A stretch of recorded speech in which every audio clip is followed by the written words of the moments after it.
What is the cost of not doing brand? Oh my gosh. Can't AI just do my brand strategy? Someone asked me this question like 3 years ago. What do you think's going on with LinkedIn? If you had to guess. 'Cause it's been Honestly, a sharp fall off the cliff. Yeah, honestly, There's a lot of opportunity on LinkedIn, Yes. but your approach is different now. Is my content really coming from the heart anymore? I kind of feel like, honestly, man, I got to a place where like, I've struggled with happiness this year. And a lot of that has come, like your audience doesn't know this, but all right, Jason Vana. Round 3, brother. Cheers. round 3, my Third goodness. time. First time was at my house when I was first starting my podcast. In your bedroom. In my bedroom, which sounds weird, but that's also where my office is. Maybe it doesn't sound weird. Maybe it just is weird. It was. Dude, I had a bunch of people there too. I had probably like 20 episodes in there. You know, just people would be like, "Oh," I'd be like, "Don't mind my bedroom. It's right there, but this is my office." They'd be like, "All right." People were fucking cool with it. And then we moved to the other office, which was just like a little closet, basically. Yeah. And it got so small that we couldn't kind of do the things we wanted to do with the cameras and lightings. And then we moved in here. So here we are, man. It's nice. So I for like it. people that don't know you, because you're LinkedIn famous, but for am. people that are not on LinkedIn, because he has 85,000 followers there, Yes.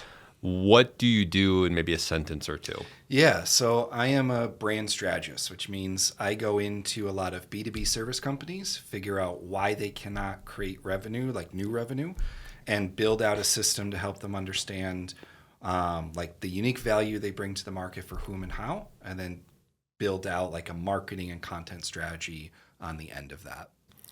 And what is the cost of not doing brand?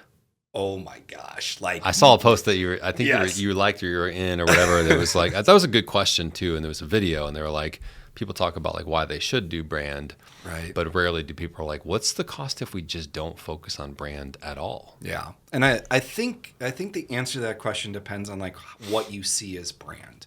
Most people see it as like logos, fonts, colors. That's not brand. That's design, but it's not really brand. Yeah. I know, right? Woo.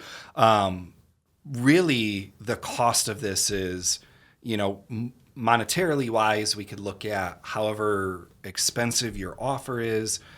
You're missing out on clients when you don't develop a brand. So what tends to happen is you have a business that looks and sounds like all the other competitors in the market, which then as a consumer, whether it's B2B, you've got a group of people that are buying, or B2C where you've got one person buying, you look at all of the options and you say, well, you all sound the same. So which one do I go with? The one that's going to be the least amount of money, or the one where I connect with the face of the company more? And so if you don't have a brand, you don't have that strategy, you don't know like your messaging, you don't know who you're going after, it is costing you opportunities. When you say the face of the brand, is that personal brand or the person, or what do you mean by that? It can be, yeah. Yeah. So like you or I kind Yeah. of have a personal brand. Like Right. people connect with Jason Vana and then want to work with Shift. Right. For most smaller businesses, that's kind of going to be the case. Larger businesses like Nike, the Right. face of the brand might be an athlete that you see in a campaign. Maybe you connect with that athlete and then you like Nike. Or it really is the actual, like, not that you're connecting with a logo, but you're connecting with the personality of Nike and the Yeah. message of Nike. Right. Can't AI just do my brand strategy or marketing strategy? So them are That's it, Alex. them are fighting words. I'm around gone. here. Just storms out. It's Interesting funny. podcast clip. Someone asked me this question like 3 years ago, kind of when ChatGPT. Man, that was early too. It was kind of when ChatGPT first came out, because I was still living in Monmouth at the time, and I was on someone's podcast. I don't remember who, and they're like, "Are you scared that AI is going to take over your job as a brand strategist?" And I literally on the podcast just laughed, and I was like, "There is no way AI is going to be able to do this, because when you understand how AI works, it's not this, at least the way it is now, it's not this like it's its own brain that can create new things out of nothing. Right. It takes what's already in the market, Right. brings that all together, and then creates the average of it. So if you're wanting a brand strategy that's going to make you different, AI doesn't actually help you do that. And I have spent a year trying to get ChatGPT to pump out even something like good enough that I could take and edit and tweak and be like, hey, client, here you go. Nothing comes close because I look at their competitors. I'm like, you're telling him to do the exact same thing as competitors do. That's not a brand strategy. That is, you are taking the like average of everything and saying, just do this. Like it doesn't work. You know? Yeah. You know what's interesting, man, is I recently stopped writing I was using AI to help write some of my copy. Basically, in like videos, I would transcribe it and then have AI help me and that kind of stuff. And even my email newsletters, I would give it the thought or the perspective, and then I would have AI help me like formulate those thoughts. Recently, the last couple of weeks since I took a break from all this stuff, I came back and I was like, I just want to write everything myself now. Like, I just don't feel like it sounds like, I mean, it can sound like you, but there's something to be said about like writing your own stuff. You know, and if it can come out just as good as, you know, it can with using AI, then more power to you. That's fine. But for me, there's almost like, it's not even how it comes out always. It's like the process of me writing the content and getting my thoughts out there. And it's almost like therapeutic for me sometimes. It's like journaling, you know what I mean? Like I kind of want to do that. Like I think we get in this age and time and place where it's like, everything's got to be faster and this and AI. And it's like, how can we optimize for systematization? You know, it's like, but sometimes we don't. Sometimes we lose ourselves when we try to use AI too much. Well, and I'm right there with you because like I have tried. There's an AI writer called Stanley that came out. I think Justin Welsh like is an investor in it, so he was promoting it. And I'm always like down to try tools and see how they work. Sure. And it worked well. Like it ties to your LinkedIn account and like reads everything you wrote. And I've got 6 years worth of content on there. Right. So I'm like, if anything's going to be able to like mimic my voice, it's something that's pulling you would think, 6 years. And it can mimic some of this stuff. Like it knows to end my posts with the like, you know, sassy Jason out, the peace sign and the hashtag, shift your brand and all that. And it can mimic my voice somewhat, but like, I actually never took one of those posts and actually published it. It was, I wouldn't actually say it. I don't know where you got this. I wouldn't say it this way. So it was a lot of editing. And after a while, it became like the same stuff again and again. And I'm like, I'm just going to write these. Like, I've done this for 6 years. I enjoy writing. Like, there's some people that are like, oh, AI helps me write faster. I'm like, AI makes me slower because it doesn't get me to the level I want to be. And then I'm sitting there nitpicking and changing and being like, throw it away and just write it the way I would write it. Right. So yeah. And just this idea of like slowing down. Yeah. You know? Like, I think that's what made me do it is I went away, I did a post about it, but I went away, took 2 weeks off of posting content, which I hadn't done in 6 years. Dude, I was like ready to text you because I'm like, I don't know if the algorithm is hiding it from me again, or very well could what's be. going on. Yeah. But I'm like, I haven't seen Alex at all in weeks. And then when we were gone, me and Amanda, my girlfriend, for those that don't know, you've met Amanda, she's awesome. We took the trip, and for the days that we were gone and away and actually like on the road or at where we were at, which is northern Michigan, beautiful by the way, I didn't like log on my email. I didn't log on social, which that was the first time I've taken like days in a row. I think it was like 4 or 5 days of just no logging in whatsoever. Yeah. And it felt amazing. And it brought me back to that like slowing down and like, is my content really coming from the heart anymore? Yeah. I kind of felt like, honestly, man, I got to a place where like it was so 5 videos a week, this, on Instagram, TikTok, LinkedIn, and it became like a system. Yeah. Like it was just like a conveyor belt of like posts going out, posts going out, posts going out. Someone else is posting it. I'm using AI to help write the copy. It's like, man, I didn't find it fun anymore. Yeah. I kind of felt like it was just like a job versus I used to think I put my heart and soul into my content. Now AI is doing everything and like the system's taking over. It's like, there's definitely a time and a place for all that stuff for sure. But it just, I kind of had like, it brought me back to like my foundation of like, at least for now, this may be totally different in 6 months, you know, who knows?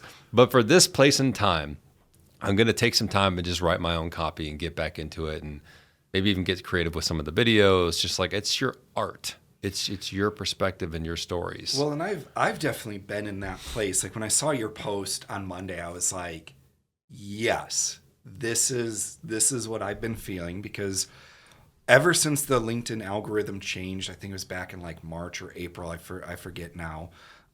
It has affected my business. Like most of my leads came through LinkedIn. For sure. The last few weeks, like while you were gone, the last few weeks, my posts don't even hit 100 likes. Yeah. Which that hasn't happened since 2019. Yeah. And I'm like, Same. what is Yeah. going on LinkedIn? And I want to talk about that in a second. Yeah, I've gotten to the place where I'm like, I don't actually enjoy doing this right now. It is this like, it's a system. It's I have to write 5 posts. And like, last week I was thinking to myself, like, why do I have to write posts 5 days a week? Right. Like, why do I have to put myself through this? Because I'm like, I think some of the content now maybe isn't my best because I'm like just trying to fill a slot on a calendar and not like, this is something that's actually on my heart. This is something that I believe in. This is something a client asked me and I want more people to understand. Yeah. So yeah, I'm kind of shuffling. I haven't like, I'll be taking a few days off as well. Nice. Especially in October. My brother and niece are going to be here for a week. So I'm like,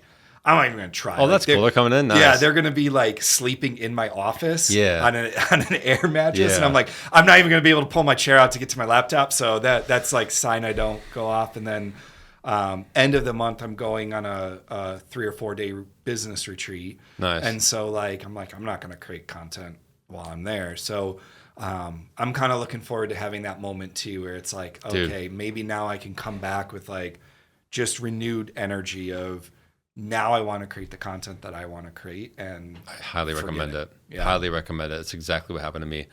Came off. I mean, I would recommend definitely putting those apps, those distraction apps, as I call them, in a separate folder to the far right of your phone. And just put it in, I labeled it like a vacay folder. And I just put like LinkedIn, email, Instagram, YouTube, all those platforms in there. Anything I would, even like my investment apps, like stock market, crypto, I didn't want to check anything. I was like, I'm putting all of it in there.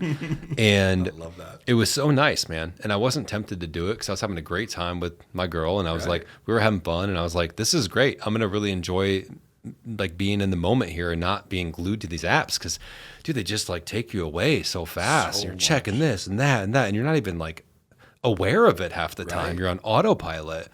But so it was nice, man. I highly recommend doing that. I think you do come back with, like for me, I was like, it wasn't maybe instant. It wasn't like I came back. I remember coming back the day we came back and got home and stuff. And I was like expecting some like magical feeling of like, I feel so refreshed and glad to be back. And I was kind of like, oh, I kind of wish the vacation was a little longer, you know? But, and usually I kind of feel like I'm ready to get back, but I was kind of like, I don't know. I'm kind of like, that was fun, you know? Yeah. But it was a few days later that I kind of felt the effect of like, yeah, I need to like slow down on certain things and like reflect on why I'm doing what I'm doing and where am I putting my focus and am I all that in love with social media? Like, or do I like doing this stuff more, leaning into that? And like, so I don't know. I reflected a lot. The other thing I thought about too, that's interesting that you would relate to is this is the first time that like since we started our businesses, which we started around the same time, 2020, 2021, I think for you, right? Yeah. But we got on LinkedIn around the same time. Yeah. We've been going through this journey kind of together, right? Right. But it's the first time in our careers that a big number one content channel for us that generated a lot of leads all of a sudden slowed significantly. Yes. And I thought about that. I really was like, because we were aware of how LinkedIn is now versus how it was a year ago, 2, 3, 4 years ago. But I didn't really stop to think, wow, this is the first time in my entrepreneurial journey that I hit like a big marketing roadblock. And thank God we have the podcast and we've done YouTube and email and other things, of course, as you have other things too. But LinkedIn was a gold mine, man. Yeah. It was the number one. It was the GOAT, it was the best. Well, we had so I'm in this coaching group and we had our like weekly call this morning and they asked the question of like, is one of your existing clients or your highest paying client an ideal customer? And I'm like, yes. And they asked the question like, where did they come from? And I'm like, LinkedIn. But that was a year ago before LinkedIn started like sucking. And I'm like, they literally came through because they binged my content, jumped to my website, downloaded some guides, went through it, realized they couldn't. And then they're like, we just need to hire this guy. And they've been a client for over a year now. And I've got them on a contract at least till January. That I'm just like that I haven't seen coming out of the platform anymore. And you're right. It's the first time Like LinkedIn's had these dips For sure. all the time. For and sure. it's like you just wait a month and Yeah. it bounces back and Yeah. you just tweak some stuff in your content. Yeah. And it's fine. And now all of a sudden it's like nothing works. Yeah. You know, like what is going on with Yeah. this platform? What is your mindset when you're going through something like that? Because I think this is a good lesson for founders too. And if you're a founder listening to this, you're like, oh man, I've had so many of these moments, whether it's social media or your operations or, you know, whatever it might be, we've all had these moments. But how do you kind of process that?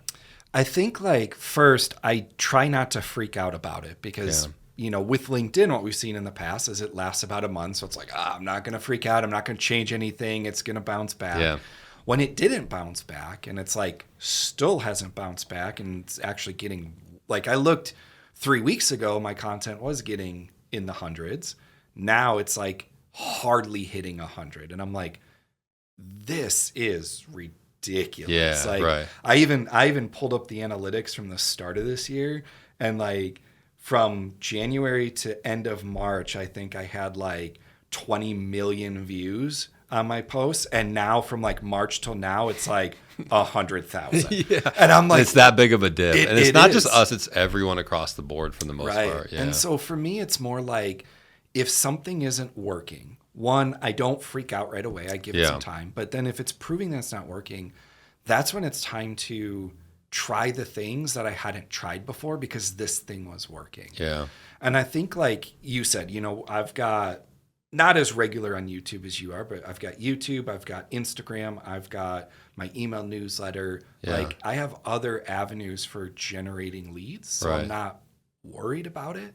But like that would be some of the biggest advice is take some time and test some other channels and build. Even if you've got a channel that's a gold mine right now, it will change at some point, and being multi-channel is just going to be a safety net for when that thing breaks, which it will. Something will happen. Either like someone else will come on that boots you off or whatnot. Like you, or I mean, there's been people, you and I know this, like there's been people that have been randomly banned from LinkedIn for no reason. You had to start over from zero. Like that stuff happens. And if you're reliant on one platform, it's just not going to work. Well, it's interesting because when we got into social media seriously, you know, maybe 2019, let's call it, we heard about Facebook and Instagram and how those like were good in the heyday and then they faded out. And Twitter, good in the heyday, faded out. Right. But we came into LinkedIn and it was like the gold rush, you know, it was just like, no one's here and there's gold everywhere. Like, what are y'all doing? You know? And for years you spent screaming from the rooftops, get on LinkedIn. Like LinkedIn's a great opportunity, you know, and people were just like, do maybe. And now it's like, it's not too late, but it's much, much harder now. It is. But we actually got to experience what it was like to go from, this is the greatest channel ever. I mean, I'm sorry, but in its heyday, nothing replaces LinkedIn. It was organically, just leads out the freaking. Dude, I have one video, and I'm not a video guy like you, but I have one video that has had like 3.4 million impressions on it. Yeah. They used to be somewhat common a year ago. Not even close on TikTok or Instagram, any other platform. I have never had content go that far. Yeah. You know? Yeah. Now I'm boosting that post because I'm like, I will pay for more people to see that. I don't know. It's just interesting because, like, you know, again, that was our first experience. I really thought about that the other day. Like, this is our first experience, like, having gone through this, and it's like a gut punch too. Yeah. You know, but I similar to you, I think one, like, how do you get better at the thing that you're doing that's not getting you results? Obviously, you got to assess and say, is it time to move on? And it's not time to move on from LinkedIn. Yeah. Like if you're listening now, like there's a lot of opportunity on LinkedIn, but your approach is different now. 100%. And you can't just rely on great content and get that out there and people are going to come to you. It's a different game now. Maybe you need some more engagement and outbound strategy, a little bit of ads mixed in there, like with some organic content, like being able to take people to other channels for sure. But I also think it's, to your point, what other channels are you going to invest in that are built around your business strategy and that you really enjoy too? Because I think like before it's like easy to be like, all right, I'll go to like Instagram or Twitter or like some other, or YouTube or some other platform where it's like, I don't want to, that doesn't excite me. Right. You know? So for me, it was a good chance for me to like really reflect on what do I enjoy doing. And it was this stuff. It was like the deep conversations. It was the back and forth. It was being able to create content from this. It was like in-person connections that you just can't get on social media, you know? So I was like, cool, I'm going to use this as a leverage point to really dive deeper into the podcast game. And, you know, we made some upgrades and we've changed some things and we're getting more guests on, and we hired a couple people to build around the post-production process and management of it. And it's going well. And like, I just talked to a client earlier today that he was on the podcast 2 weeks ago, and now he's going to sign up to be a client. So it's like, it works, you know, it's works, but I really enjoy it and I'm passionate about it. And I think that was what I had with LinkedIn. And that was part of why it worked so well. It was like the passion plus I was adding value to the platform for the audience, for y'all listening. And then also it was tied into the business strategy. Yeah. So it's like a combination of things. Well, and I think that's key, because like when we build a brand strategy, we do the brand strategy first, what makes you different, who are you attracting, all that.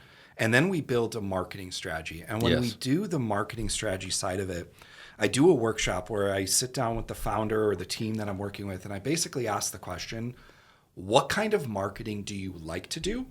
And what kind of marketing do you hate to do? And now some of these companies are like, well, we've never done marketing. And it's like, that's great. But like, are you a video person? Yeah. Are you a writing person? Like, who are you? And like, I've got a client right now. He's a recruiting agency for the energy sector. Yeah. And he's like, I love video. I can sit in front of a camera and spit out videos till I'm blue in the face. But if you want me to write something, I will punch you. Yeah. And I'm like, so we're not going to create a marketing strategy for you around writing. Right. Or if there is a channel, like you probably should have an email newsletter. Right. We're going to base it on email still works good, by the way. Yeah. Yeah. We're going to base it on a video that you record, find a way to transcribe it, or get you a VA to transcribe it and write the email for you. Yeah. So you focus on what you enjoy, what brings, like what energizes you. Yeah. Because at the end of the day, it has to be something you stick with. Right. And if you can't stick with it, it's not going to be effective. Yes. And so for you, like, if this is what energizes you and you're excited about, do more of this. Invest in this. Like, that's exactly what I did. That's the goal. And like, and I still love doing videos too, like short form videos, you know? Yeah, but to your entire audience, like that, like if there's one channel that just you, like if you, I don't know anyone who is this anymore, but if you're a blogger and you're like, I just love to write blog posts, make that the most effective channel that you can make it, because you will stick to it and you'll put the energy and the creativity behind it to make it epic. Mm-hmm. Yeah. Yeah. And the other thing we did is just learn how to run effective ads.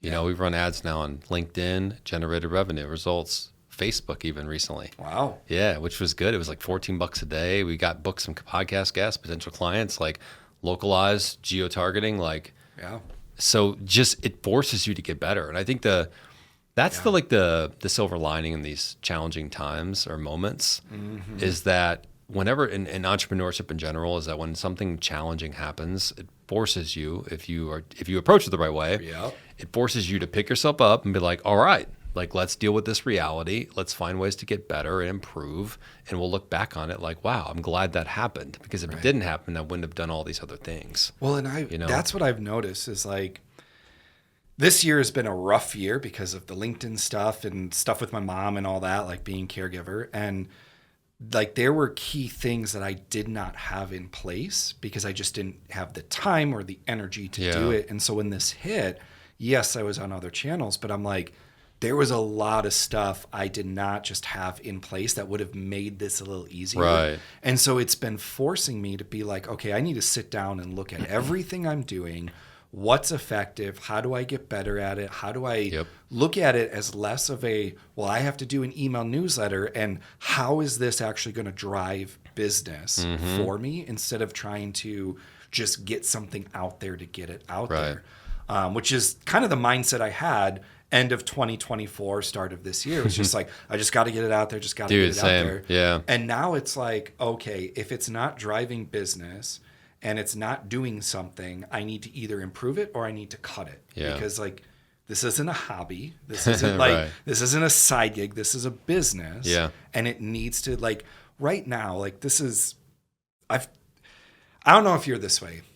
It's kind of the old adage of like the cobbler whose children have no shoes or whatever. Like when you run the business, you tend to not do or take your own advice all the time. And like one of the things I noticed was in my email newsletter, which I'm blowing away and starting over, but in my email newsletter, I didn't really have a welcome sequence. I had a, hey, thanks for signing up. This is what you could expect. And then like, here's 10 of my best resources.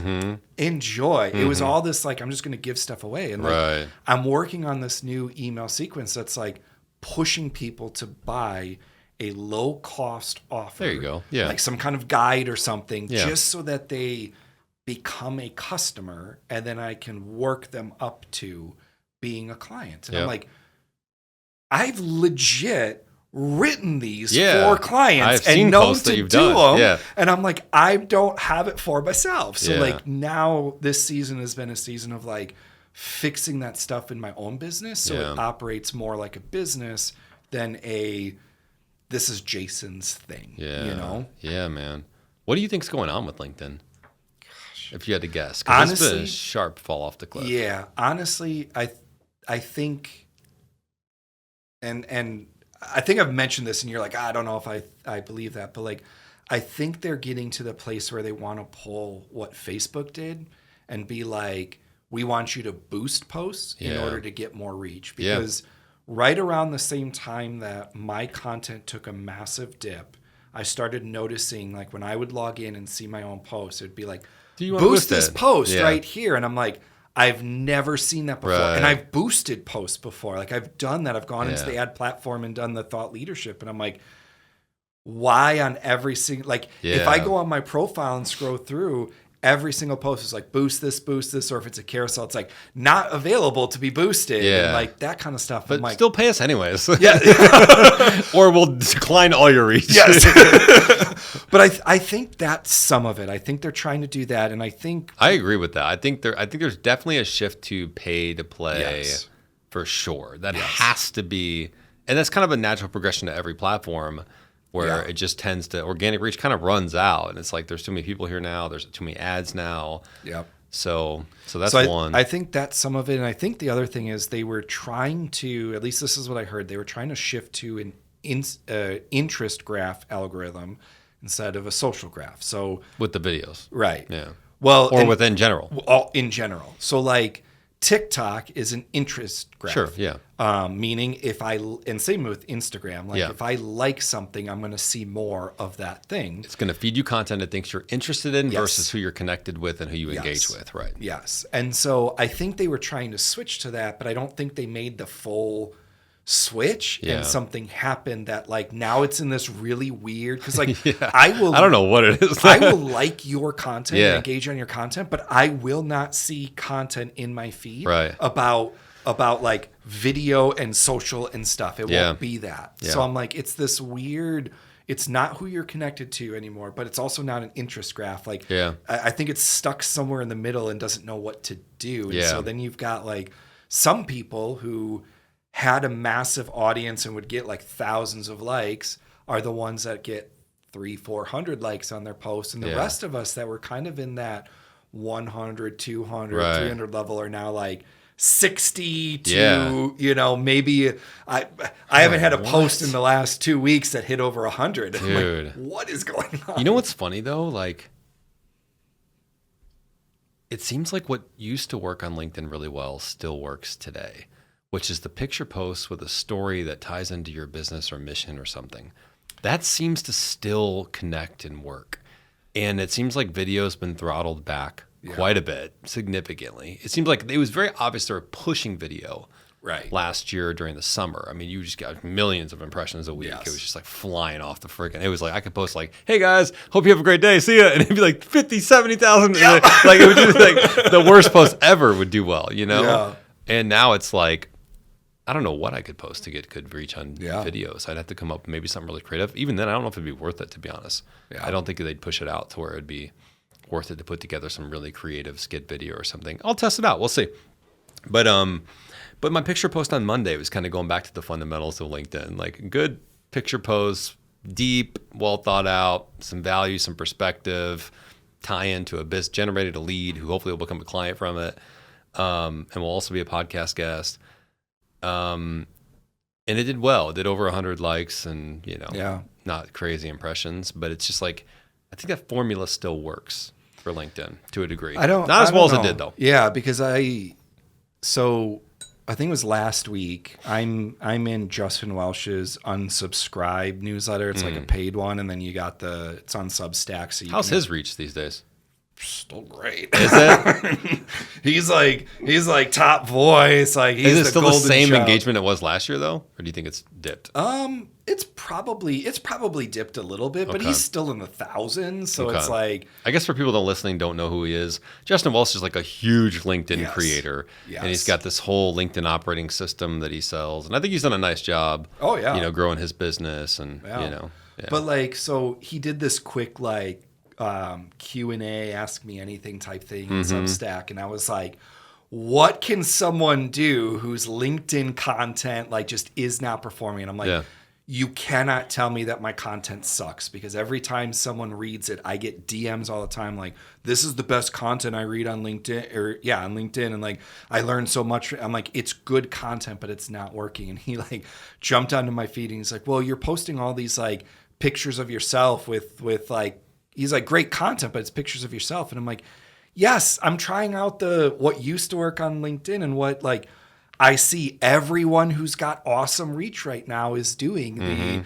They post selfies of themselves and like it works. I'm like, but I think if it's attached to a good story and the picture ties in with the story, right? That's what I mean. Right. And that's what I've always believed in. Like that's if it's just a selfie of like, here's my message for today with a selfie, it doesn't work as well. So, but if you've got a story and that picture ties into the story, and then you can tie it back into the business, I mean, that's worked since 2020. And that's the thing is like, I've never done those. Even in 2020, I never did those posts. It was always very practical. And and I knew this because I've tested it in the past that like selfie posts for me, maybe I'm just ugly and my audience is like, oh God, don't want to see that guy. I don't think that's it. But I'm like, every time I've posted selfie posts, even if it is just like, hey, I was speaking at a conference or something, they never performed well because I never really did them before. Right. And so I tried it for a week. It was either last week or the week before. I tried it for a week just to be like, will this work again? And I was like, no, not for me. It's not working right now. I think there's a little bit of like, it's kind of like when you want to get a girl to like you and like she can sense that you want her to like you. Yeah. And it's like, and you kind of put off those vibes of like, I kind of want a girl, versus like, because I think then that's what I was falling into with LinkedIn sometimes, where it was like, I want to like, how do I get supposed to perform the best I can, versus just like, I'm just going to play it cool and put out shit that I think is valuable and that I enjoy and shit, right? Instead of trying to chase the algorithm, every single week or like have some calendar metric that I have to, I think there's a little bit of that where it's like people 100%. Can almost sense like if you're trying too hard to make the girl or the algorithm, the people really is what it is, not so much an algorithm, but. Well, and I think because the algorithm did take that reach and the likes away, the last few months has all been like, of course. What works and what, and of so course. Like it's trying so much different stuff. And like, I'm just kind of going like you, I'm going back to like, what do I actually want to just create? Yeah. And if it doesn't perform well in the algorithm, so what? I'll boost it. I'll get clients that way. And we'll just play that game until LinkedIn decides to fix its algorithm or it stays this way. And that's just the game you play now on the platform. It's like I always tell my daughters, I'm like, don't worry about what other people think of you. Yeah. Come into a room and just embrace yourself. Like really be true to who you are as a person, your values, what you believe in, and even where you're standing. Like don't worry about like, I got to stand cool. Always thinking about, we kind of do that as human beings. Yeah. We're like, all right, am I cool? Am I good looking? It's like, and it's like, dude, don't worry about it. Right. Because guess what? The people that other people respect, and you'll respect yourself more importantly, 100%. Are the people that come into and like, this is just me. And if you think that was silly what I did, cool. Maybe I'm silly. It's like, it's all good. Yeah. And the same thing in dating too. Like people pick up on that confidence and that just, I'm cool with being me. And just because you said you love to do this, this, and this, doesn't mean I have to respond back, I love that too. I can be like, that's interesting. I love that you like that stuff. For me, I like a little different perspective, a little different aspect of this and this. And I think that carries over to social. Well, and sales calls and all that stuff too. But while you were talking, I'm like, that actually carries over to brand too, because 90% of what I do with a client is they don't know who they are as a business. They don't There you know go. they don't That's know a their great, personality. yeah. They don't know Good segue. their offer. They don't know what makes them different. And when Right. you don't know that stuff, it is I want you to like me because I need revenue and I want you to like me. Yes. But I shouldn't actually want you because you're a dick and you're not going Right. to pay your bill and you're not actually ideal, but it's money. And I Right. need money right now. That's and right. So building a brand really is figuring out as a business who is the business and who is the face of the business. Is it Yeah. going to be a business brand that you lead with? Is it going to be a personal brand you're going to lead with? And if it is a personal brand, how does it feed back into the business? But Right.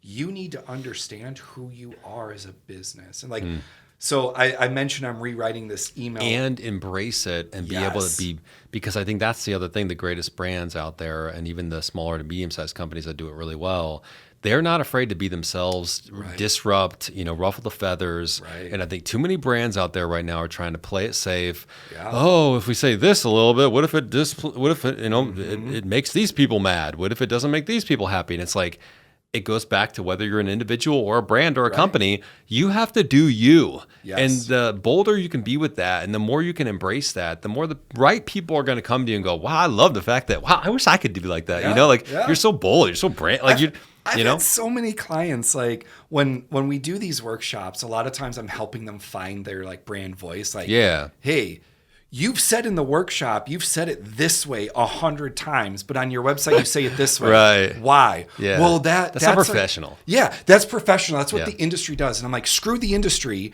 If I read that, I'm not getting you. Right. And you is who is different. You is who is going to I'm going to connect with and resonate with those points of view. And so not just being scared to be yourself, but being scared to break that industry norm and be different. Totally. And if another company says it this way, doesn't mean it actually means you probably shouldn't say it that way. Right. You should say it the way that you're going to say it.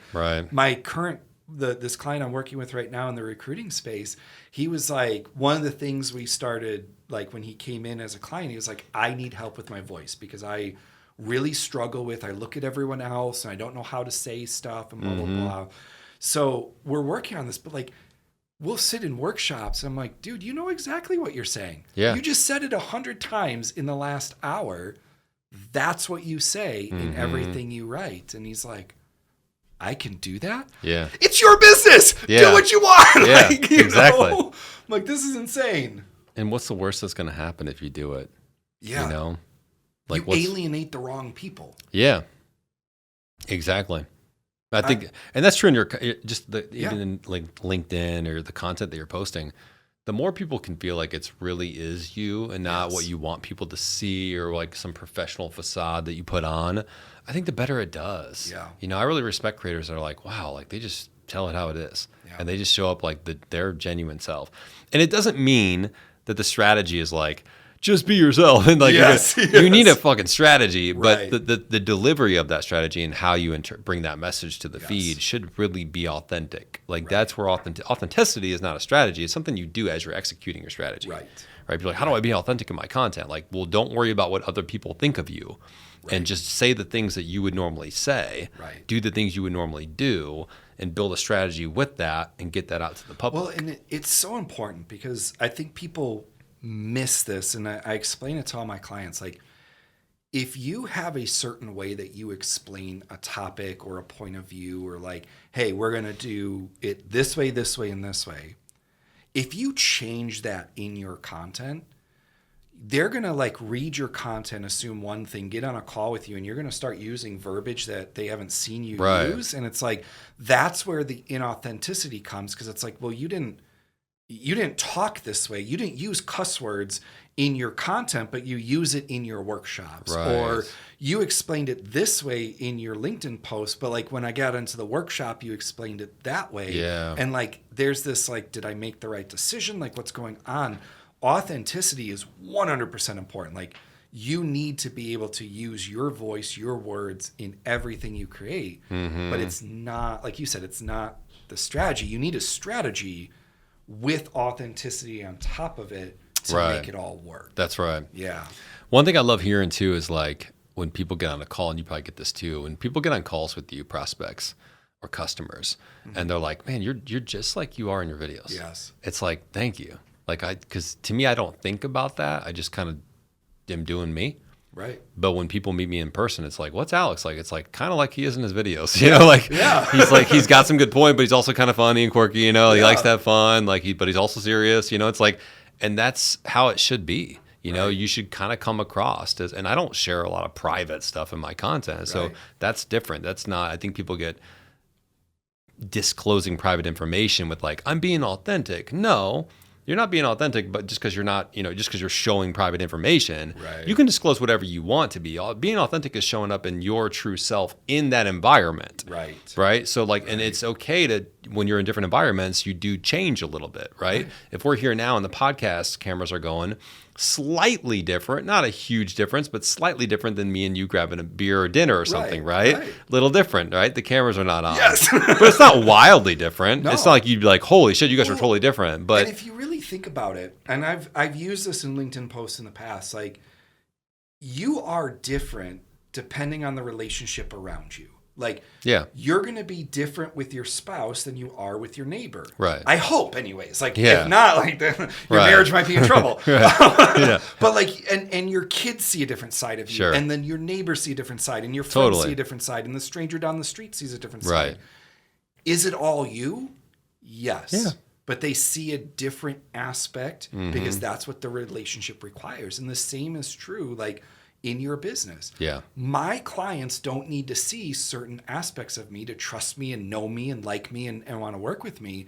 In fact, certain aspects might make them be like, I don't know about this guy, you know, like, and it's not that I'm hiding. It's, I am being authentic who I am in the way that you need me to be for the relationship that we have. I'm not going to share with you, Mr. Client, the struggles I'm going through personally. I'm not going to, like, you don't need that in order to trust me, know me, and like me, because I am authentic. And I think people confuse the vulnerable with authenticity. And authenticity builds businesses. Vulnerability can sometimes ruin your business. Like, there are people. Do you remember that phase on LinkedIn? Oh my gosh. The vulnerability phase. Oh gosh, so I hated it. I remember, and I won't say his name because I do like him and consider him sort of a friend. But he, you know, there's people that used to play the whole personal brand. Talk about whatever you want. It doesn't matter. You're going to funnel people back into your offering. It doesn't matter what you talk about in your content. As long as your offering's good and your profile's good, you're fine. Because people need to get to know you and like you, and they need to need to get the engagement on places like LinkedIn or whatever it is. And then they'll come to you and see what you do. And I was pushed back on that so fucking hard. And so did you, right? And I was like, no, you need to talk about the things that you want to help customers do and accomplish and the transformation you make and the feelings they get on the outside of that, on the other side of that. You need to talk about customer success stories. You need to help teach and educate and shift perspectives around your area of expertise. And if you want to do that while letting people get to know you a little bit, that's cool. And you probably should do that. But it wasn't the basis of the strategy. And it's funny because that person now has come back. And I'm not I'm not like going there to be like, I told you so. But it's just, it's interesting to watch people kind of come back because after doing that for a long time, they realize like people don't even know what I do. And no one cares about your personal or what your hobby is or this or that. Like you got to build around what people are going to come to you and pay you money for. And when you build around like your hobbies and stuff people aren't going to give you money for, you build an audience around who's that not hobby. Going to buy from you. Right, exactly. And now you've got like I know a different creator that you know who I'm talking about. Oh, I do. And I know. And I like him. He's a good dude. I know a different creator who like raced him in like, let's get to 100,000 followers.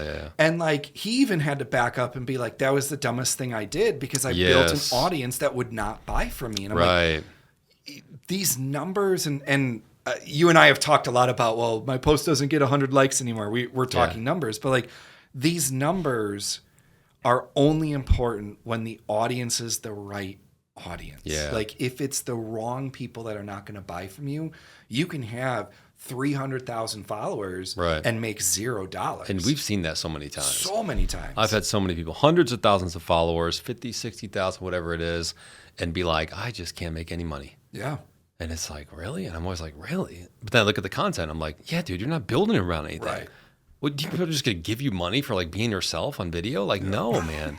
And there's even a lot of influencers that are like that too, that struggle because like they don't really have anything to. There's no foundation. Right. There's no like, why do people come to you? Why do people consume your content? Well, and I think what's happened for a lot of these creators is they've looked at the bigger influencers like like Gary Vee or like a celebrity that had like an Elon or whatever. That's like, well, they don't do it, so I don't have to. And I'm like, Gary Vee spent 10 years as the wine guy. Right. He did podcasts around wine. He did blog posts around like right. He was a very specific person before he branched out. And I'm like, until you have years of being, when you think brand strategy, you think Jason Vana. When you think, videos, you think Alex Sheridan. Like that, if you don't have that foundation, you never are going to get to the place where it's like, well, I'm just going to post that I had tacos for lunch and people are going to, 2,000 likes on it and I'm still going to get a client. Like that doesn't happen when you haven't built that expertise first. And people look at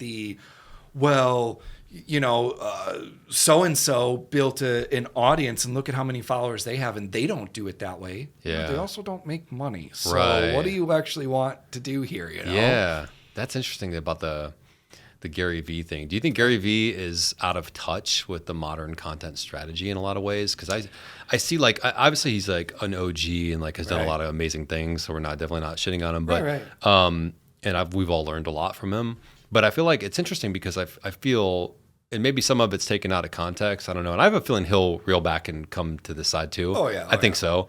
But I hear him a lot of times like, talk about this, talk about that, talk about sports teams, talk about this. But it's like, but you didn't do that though to get to where you were. You started talking about more things, at least from the YouTube wine show and that kind of stuff. Like, I'm pretty sure that he was very niche and spent years talking about wine, becoming literally the wine guy. Yes. He was literally the wine guy. Yes. And then was like, I'm going to take everything that I built at him and his dad's place, and he's going to build his own marketing company. And then he started talking about marketing naturally because he had done marketing at a high level and done really well. It's like, cool, that makes sense. And then he was like the marketing guy. And then after a while, he was like, I'm noticing that it's so much beyond marketing or this or that. It's like people's psychology. And I get it. I get this. And I see the same shit, right? Oh, yeah. And so now he's talking about like happiness and fulfillment and like doing things that you really want to do and whatever it might be.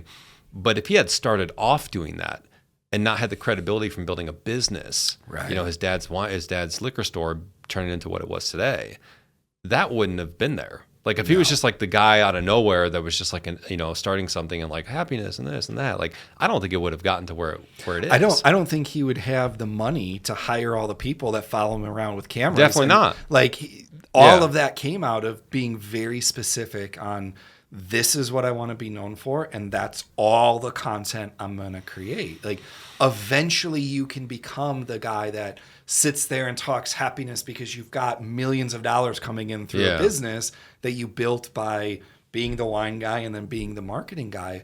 And I think most people never get there though, to be honest.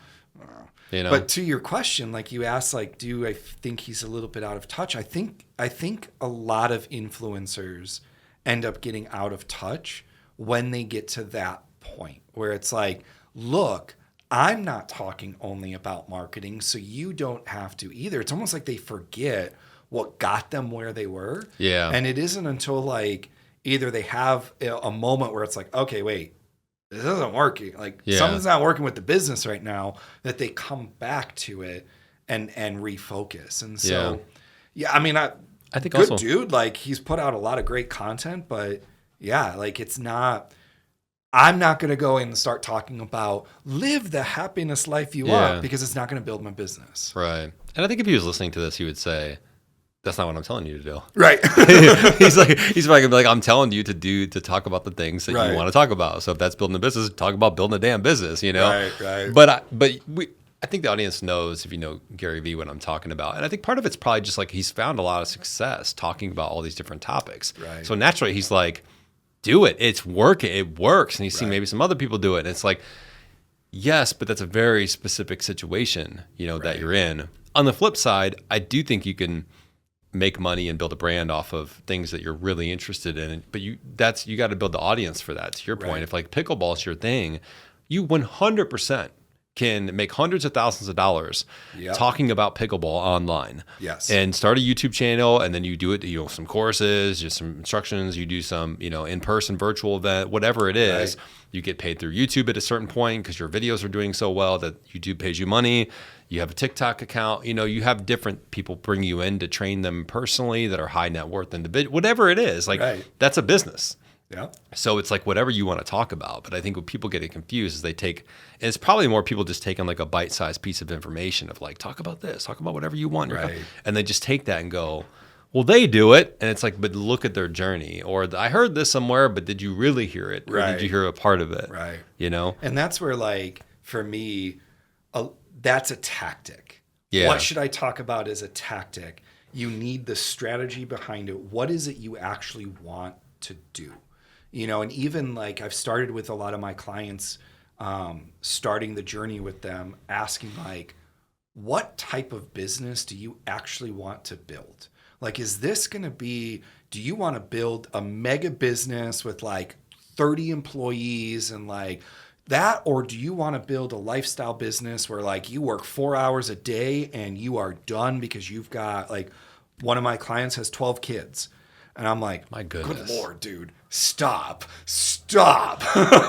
but he's like, I want to build a business that I get more time off of. And I'm like, well, that's a very different strategy than building a team. Cause he came in like, well, I need to hire like 5 people. And I'm like, the business that you want to build is not you hire 5 people. Right. It's you hire a few VAs to do the work, and you just charge more for the clients that want to work with you. You become the premium in the space, and you give a much better experience, so you can charge more and work less. Yeah. And he's like, mind blown. I'm like, because if you hire a bunch of people, W-2 people, you're going to have more to manage. And it's just like, I think the dream of like scaling as much as you can is like a fleeting dream. It's like, you got to assess what is the best route for you. And I think as an entrepreneur, we're in this world of like, and you hear businesses, I just raised this, I'm doing this, my business got to 10 million, 20, 50 million. It's like, I sold my company. It's like,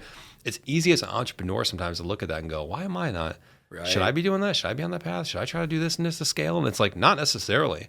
You should be doing what you want to do to build the life and the business that you want to build. Well, and that's the key is like, ask yourself first, what's the life I want to lead? So I build a business that fits that, and not the whole, because I've been caught in this too. When I started Shift, I was like, I want to build a branding agency that's got the cool office and 50 employees. Like that's what I wanted to build, and that's what my business partner wanted to build. Like we wanted that kind of business. Like we're the head honchos, and we've got a bunch of brand strategists underneath us that are like doing the work. And as I've like journeyed through this, I'm like, that just means I'm going to be stuck at a desk managing 50 employees. Yeah. I don't want that. Right. I want to be able to like, hey, I'm taking the next 2 weeks off, and the business will survive without me, and there's not going to be fires that have to be put out. Yeah. Like I want to be able to this past weekend. I actually don't know how it happened. I was like super ahead last week, but I took Friday afternoon off, not to do anything fun. I was painting a kitchen. Nice. But I was like, that freedom to be able to say, I can just take off, go buy the paint, start painting the kitchen on Friday afternoon. Like that's the kind of freedom I want. Right. Rather than, well, look, Shift, because it's very easy for me to look at other brand agencies and be like, well, they've got these epic offices down in Chicago, and like they've got pictures of their office and stuff like that. It's like, oh, that's super cool.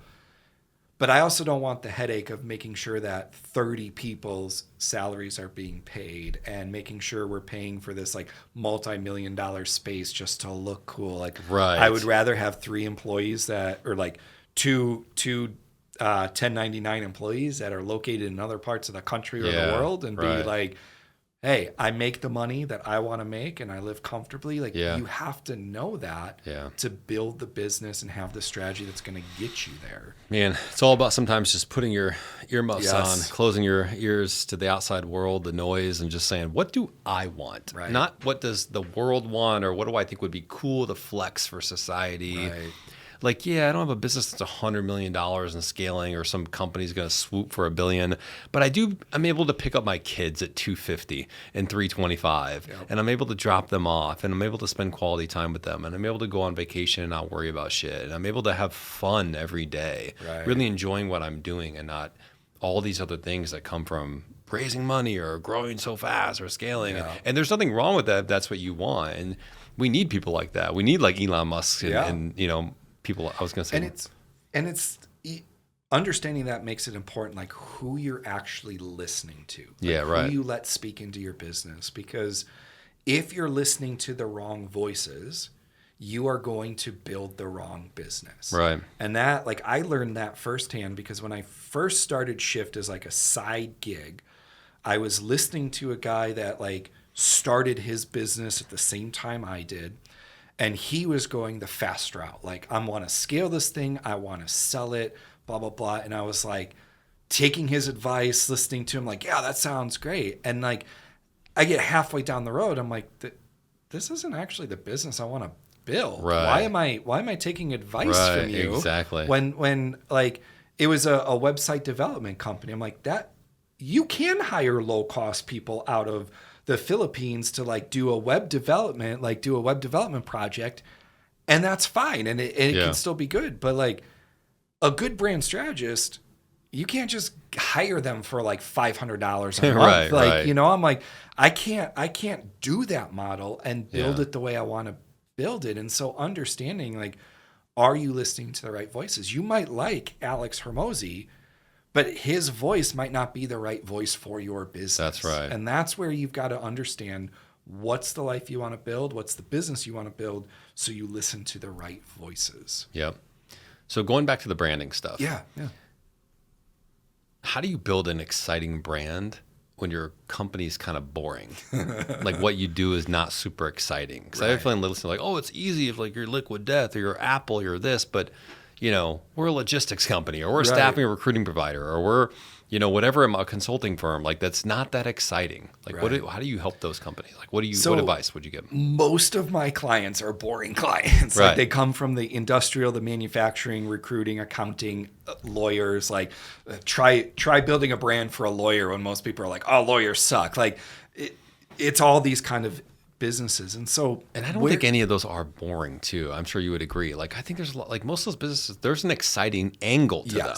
If it's like an accountant and it's an Excel spreadsheet, yes. But if you're like talking about some amazing savings that you just did, or some loophole you found from the tax or whatever it is, like, that's kind of exciting. And that's how we do it, is we go in and we figure out, like, what is it that you do that's unique to your business that no one else in the industry is doing. And that takes some time. Like, you have to do competitive research and customer research and research on the company itself and all that.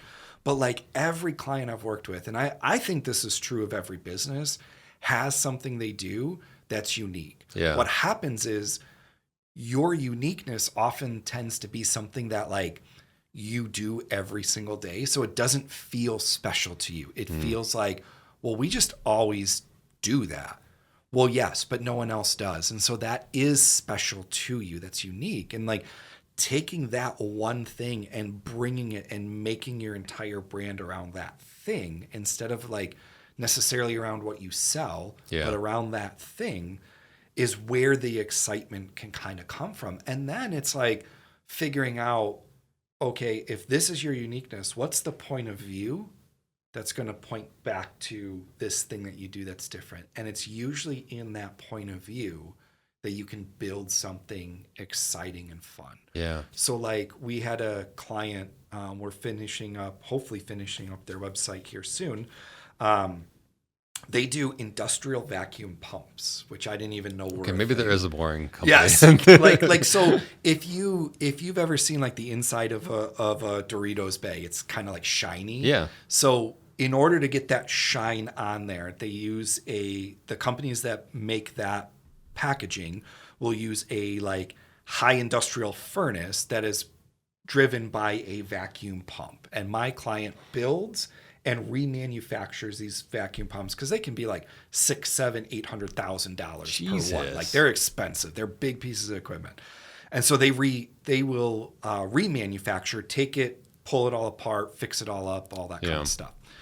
And there's a lot of companies that do that, which I started, researching their industry, and I'm like, holy crap, there's more companies like that. There always is, right? What's going on here? But like, they all came in talking about quality and this kind of stuff. And my client had this like mentality of, if you don't tear the whole thing apart, you don't know what's actually working.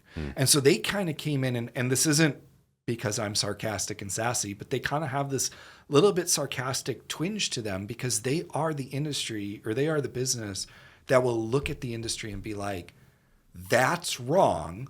Don't do it that way. So they're the company, like they'll go into a client and they'll look at their equipment and be like, who the hell did this for you? Well, this company, whatever, came in and did it and it broke down in a month. And they're like, well, yeah, because they did this, and this. Why did you even do, like, they have that kind of personality because they've been in the industry for so long and people know them, and like they do like really high quality stuff. Right. So we took their differentiator and built a personality and a point of view that allows them to like poke fun at stupid stuff. Nice. Which is what I do. Yeah. So I'm like, I'm always careful sharing this. You're like, this is going to be a fun one. I'm like, yeah. I was like, ooh, I like you guys.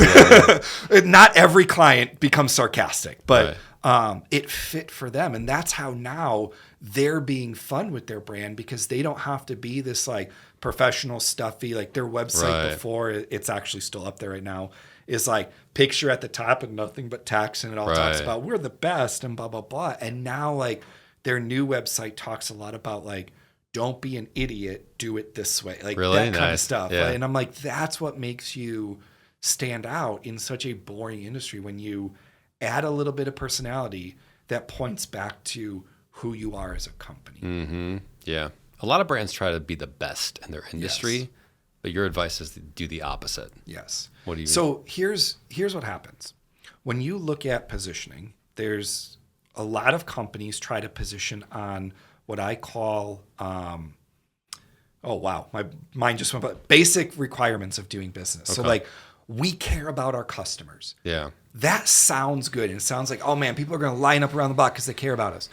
But when you actually think about it, if I'm going to give you $100,000 for your offer or whatever it is, or 50 or 20,000, I'm going to give you money to do something for me. You better care about my company. Of course. Like if you don't, table stakes. Yeah. If you don't, I'm going to tell people you don't.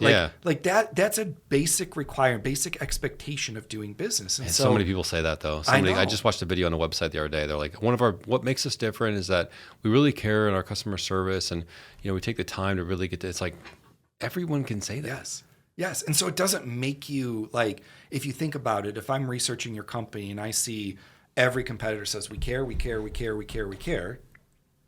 Why should I choose you? Because you care just like everyone else does. No, because we really care. Yeah. Oh, yeah, that really. That's the thing, But like being the best, like trying to position yourself as the best is the same thing. Because one, I don't believe you.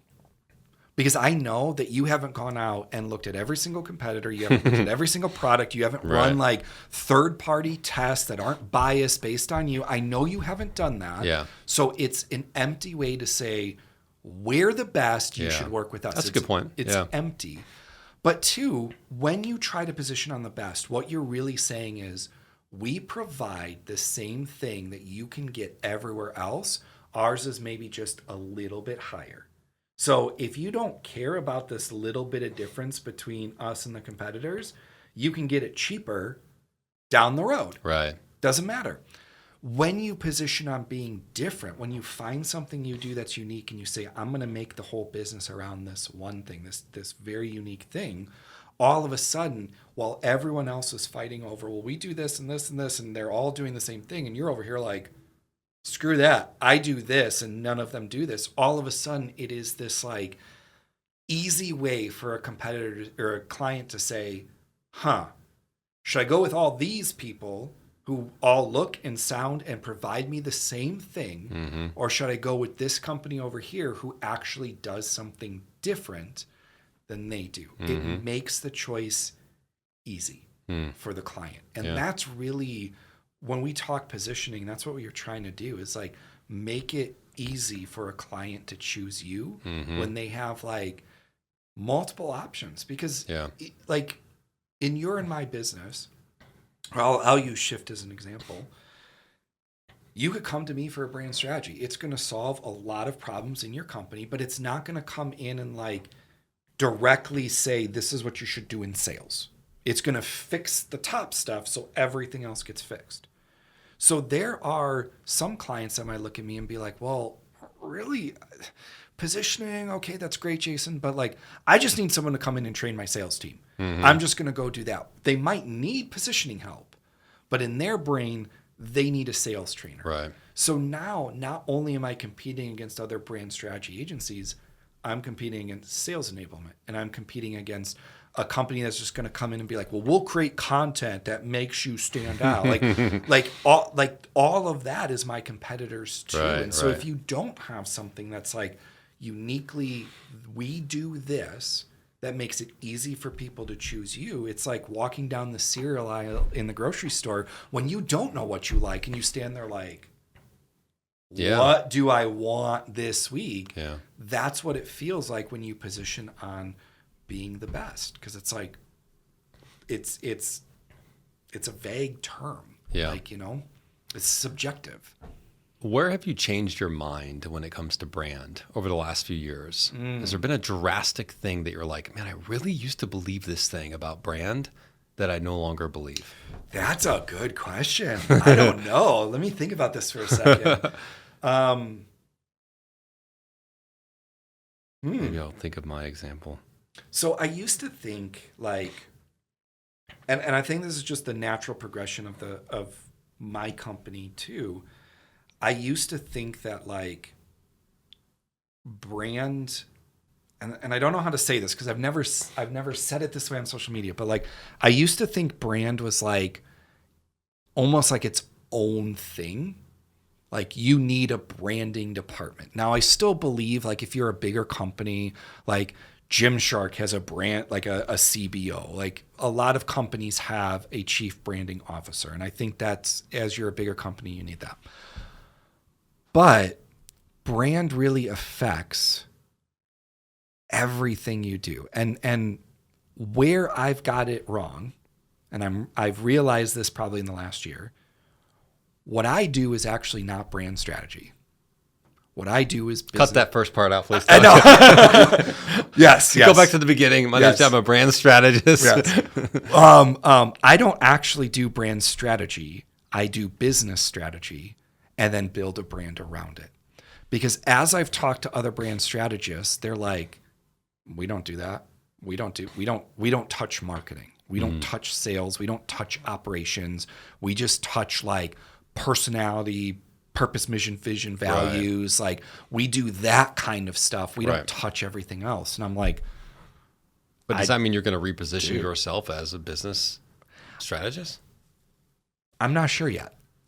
Because I have this position as like branding, but like, and this is why I don't think I will, because I don't think you should. I still build brands. Yeah. Like I do the strategy first in order to build the personality and the story and all that. So like, but I think your message is good, is that brand flows through everything, where most companies won't say that. Right. Yeah. So about a year and a half ago, you were on the podcast round 1. Yes. And I asked you, are you happy? Ooh. And I'm curious what your answer is today. And maybe a better question is, how's your life? Yeah. I would say it's not, I've struggled with happiness this year. And a lot of that has come, like your audience doesn't know this, but in 2023, I moved into my childhood home, build my business out of my childhood bedroom. That'll mess you up in the head. To help. Wait, I'm here again? What? I know. What the hell's going on? It's a Black Mirror episode or something? You are now in your childhood bedroom. Yes. You have to build a business. Looks different. I don't have all the He-Man posters and G.I. Joe and stuff, all that. They're all up in the... They're in the attic. They'll be coming down soon. That's but like it's I'm the primary caregiver for my mom. Right. Because she's had some health problems. And like the start of this year, end of last year, start of this year, it was like she was doing much better in mid 2024, more independent, and was like, okay, this looks like we can build a good life this way, and like you'll have a lot of independence. And then she like ended up getting sick on Thanksgiving, ended in the hospital, and it was a downward spiral for 5 months. Like there was, I think it was in February, every single Friday of February, we were in the ER. Like it was rough. And so it was a lot of like missed opportunities to build relationship here and be involved and stuff. Like I remember I always take the 2 weeks between around Christmas and New Year's off. And I'm looking forward to that this year. Me too. I had so much stuff planned, like hanging out with people, getting to get like all this stuff, all of it got canceled. And so like, am I happy? There's moments in my life where I would say no right now, because they're like some of those foundational pieces weren't being able to be built. So more solid relationships, stuff to do. But the direction my life is going in right now, yes. Like I've got a positive way forward for the business, for my life. If you would have asked me maybe like a month ago, I'd been like, no, my life sucks and I hate this right now. Really? But, well, I mean, I guess I wouldn't have said I hate my life, but it's been a rough year. Especially with my mom. And like when your life is like one catastrophic moment after another, where like, I haven't shared this with you, but like we had in July or August, somewhere, we had another cancer scare with her. And I'm like, we just got you through cancer in February, and now there's another cancer scare. So it's just been this like constant, like reactive, your life just feels like going like this. Again, I wouldn't necessarily say I hate my life, but there also wasn't like, yeah, I love everything about it, you know? And so that's normal though, man. There's seasons, you know? Oh, yeah. I think that's why I try to like, happiness is, you know, I know I ask that question, but is it the right word? Probably not. You know, It's more like fulfillment and like purpose, and you have good relationships, and maybe quality of life is the better kind of question. Like, do you feel like and you're on the right path, you know? Right. But life is not easy. It's not. Business is not easy. Life is not easy. There are certain times where you're riding high, and other times where you feel like you're picking yourself up. Well, when people ask me that, a lot of times it's just like, this is just the season where happiness is hard, is the way like I've described it, because there aren't the solid relationships I used to have, because for 5 months it was cancel. And like we get out of those 5 months, and all of a sudden I'm like, you're a different person and I'm a different person, and now we got to play catch up. Because like I've been gone for 5 months, because it was like every time we had the opportunity I had to cancel. So yeah, it's and I see this in life, and I see this in business. It's lived in seasons. Yeah. And when you understand the season that you're in, it takes a different strategy and a different approach in that season. Yeah. And so, because I have a lot of business owners that'll come to me that like their business is struggling.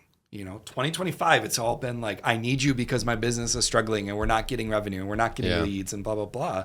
And it's like, well, what you were doing before isn't going to work in this season. Yeah. This is a tough season. There's a different approach. You got to dig deep, baby. You got to dig deep. Yes. Yeah, for sure, man. I think part of it's like, you're going to have your outside circumstances that do sometimes like suck. Yeah.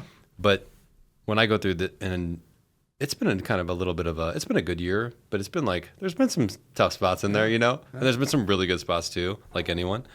But I don't know. I think you think about how can I show up differently to give myself a better life? What can I cut out that I don't need? Where can I spend more time in places that do make sense for me? Right. How can I show up as a better Alex, you know, father, boyfriend, you know, whatever it might be, friend, you know, son, brother.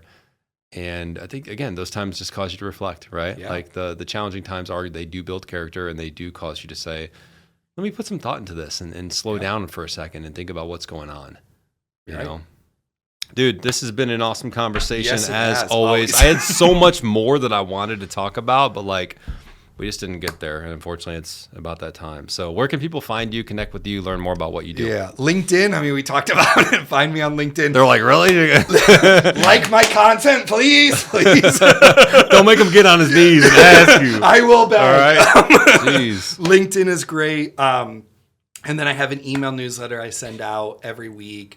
You can get that on the website. It's shift.agency without the I, SHFT.agency. You can sign up there. Got some freebies on there, and actually getting ready to launch what I'm calling a goodie bag, a strategy goodie bag, where like once you sign up for the email, right in time for Halloween. You know? I know you get access to a Notion document that's got everything listed out by the problem you might be facing. So like, I don't know how to talk about my differentiation, and there'll be either a freebie or a product there that will help you in that problem. Mm-hmm. So sign up for the email newsletter. You'll get a copy of that.